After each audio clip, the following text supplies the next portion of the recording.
Oke, selamat berjumpa kembali di modul 3 karakteristik dan kebutuhan peserta didik usia sekolah menengah.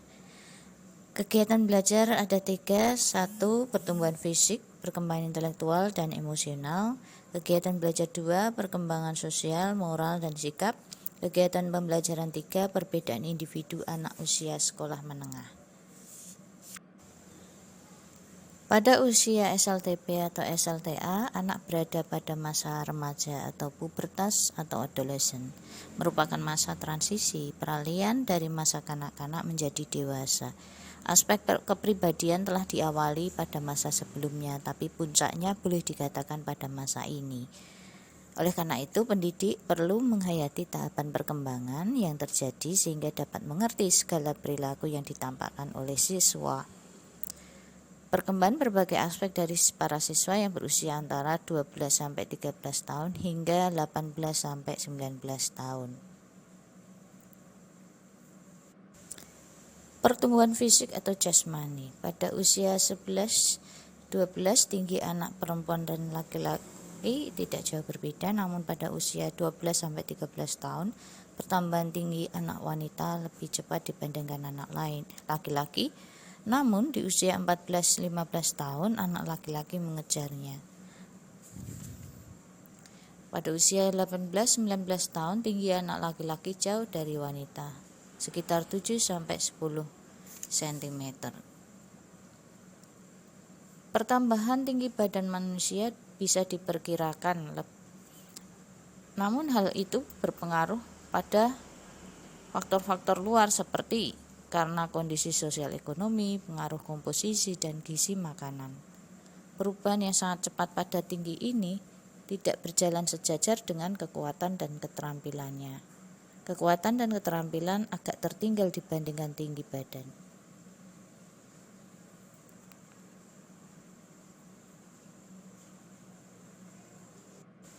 Selain pertambahan tinggi, ada juga masa remaja berlangsung dengan perkembangan seksual yang cepat pula.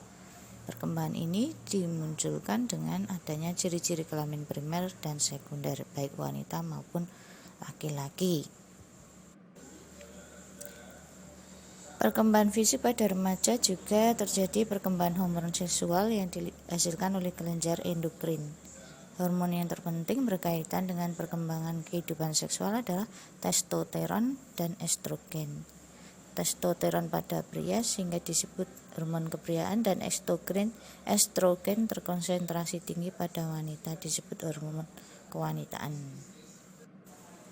Menurut Abin Syamsuddin Makmun 1996-92 di dalam bukunya Bu Sumantri, Mulyani Sumantri, memetakan perbedaan profil perkembangan fisik dan perilaku psikomotorik antara remaja awal dan remaja akhir.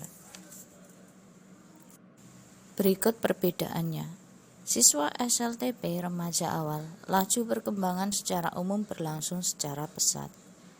Untuk SMA, remaja akhir, laju perkembangan secara umum kembali menurun sangat lambat.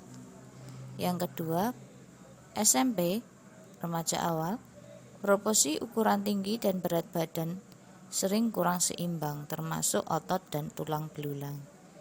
Untuk remaja SLTA, remaja akhir, proporsi ukuran tinggi dan berat badan seimbang, mendekati kekuatan tubuh orang dewasa. Ketiga, munculnya ciri-ciri sekunder pada remaja awal SLTP. Kemudian siswa SLTA remaja akhir siap berfungsi organ-organ reproduksi seperti orang-orang yang sudah dewasa. Yang keempat, gerak-gerik tampak canggung dan kurang terkoordinasi untuk remaja awal SLTP. Namun untuk SLTA remaja akhir gerak-geriknya mulai mantap. Untuk SLTP remaja awal aktif dalam berbagai jenis cabang lomba permainan yang dicobanya. Untuk SMA, jenis dan jumlah cabang permainan lebih selektif dan terbatas pada keterampilan yang menunjang pada persiapan kerja. Perkembangan intelektual pada usia remaja. Berbeda dengan SD yang masih pada hal-hal konkret, SLTP mulai berkembang kemampuan berpikir abstrak, remaja mulai membayangkan apa yang akan dialami, suatu peristiwa umpamanya perang nuklir, kiamat dan sebagainya. Remaja telah mampu berpikir jauh melewati kehidupannya baik dalam dimensi ruang maupun waktu.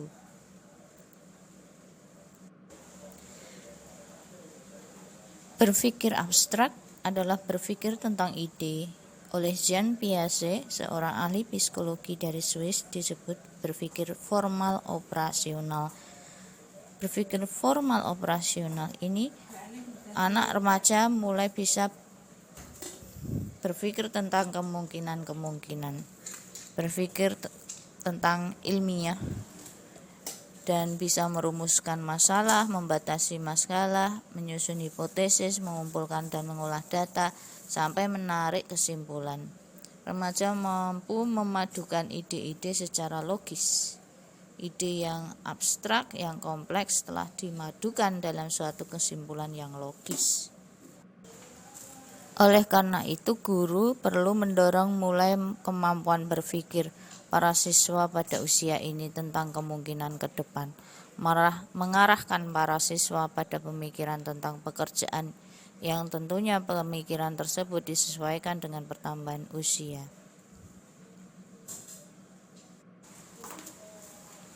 Pada usia anak sekolah dasar memiliki kemampuan mengingat informasi, keterampilan memproses informasi. Namun pada usia remaja, pemrosesan informasi oleh alat indera ditahan sebentar, kemudian dilanjutkan ke terminal ingatan singkat dan diproses lebih lanjut pada suatu bentuk yang dapat disimpan dalam terminal ingatan lama. Keterampilan memproses informasi ini lebih cepat dan kuat dan sangat memegang peranan penting dalam penyelesaian tugas-tugas pembelajaran maupun pekerjaan. Para remaja mempunyai keunggulan keterampilan, umpamanya mereka sudah mengerti dan dapat mengerjakan dengan benar bentuk tes objektif tanpa penjelasan lagi dari guru. Mereka telah mampu mencari hal-hal penting pada waktu membaca buku, dan mereka telah mempunyai minat terhadap hal-hal khusus, umpamanya mata pelajaran dan bidang tertentu. Penguasaan keterampilan memproses informasi ini menyempurnakan atau membulatkan penampilan penguasaan kognitif mereka. Menurut Abin Syamsuddin Ma'mun 1996-92, perbedaan perkembangan intelektual antara siswa SLTP dan siswa SLTA sebagai berikut. Perbedaan siswa SLTP dan SLTA. Untuk siswa SLTP, proses berpikirnya sudah mampu mengoperasikan kaidah logika formal dalam ide-ide dan pemikiran abstrak. Untuk siswa SLTA sudah mampu mengoperasikan kaidah logika formal disertai kemampuannya membuat generalisasi yang lebih konklusif dan komprehensif. Untuk yang kedua, kecakapan dasar umum menjalani laju perkembangan yang terpesat untuk SLTP.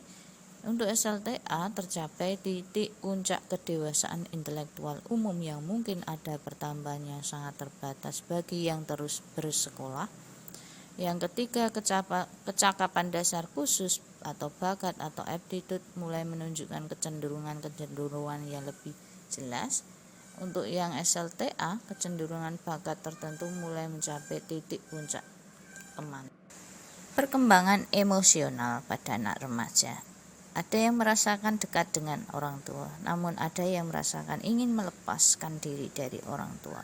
Nah, akan ada ketegangan antara keinginan untuk melepaskan diri dan juga ketergantungan, namun juga ingin dekat dengan orang tua.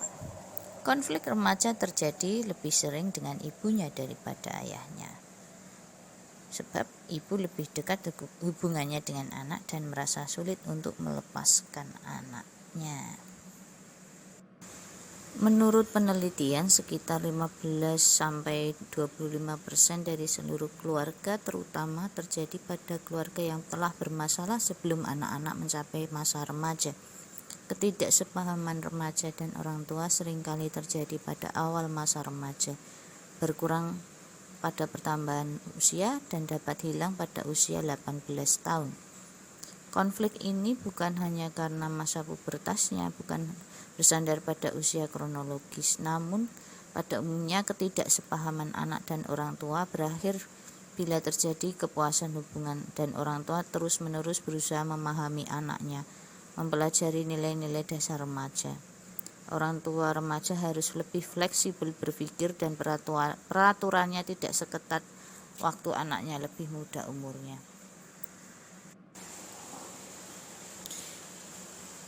Perlu menjadi perhatian bahwa kebebasan emosional bila diberikan terlalu awal pada remaja akan menimbulkan petaka pada remaja. Mereka akan terpengaruh oleh perilaku yang tidak sehat, bisa melakukan kegiatan seksual yang prematur dan menyalahgunakan obat. Maka hubungan antara orang tua dan anak remaja harus seimbang, ada kehangatan dan sifat menerima dalam keluarga, konsisten dalam aturan dan norma-norma, serta nilai yang dianut, saling mau mendengarkan, saling ada keterbukaan dan mau bernegosiasi. Memungkinkan berkembangnya emosi remaja secara wajar. Peran orang tua sangat besar dalam perolehan prestasi belajar di sekolah. Semakin kuat perhatian orang tua, kehidupan remaja makin tinggi prestasi yang diraih di sekolahnya. Demikian isi modul ketiga KB pertama. Di video selanjutnya akan saya sampaikan KB 2 modul 3. Sampai jumpa, terima kasih. Thanks for learning with me.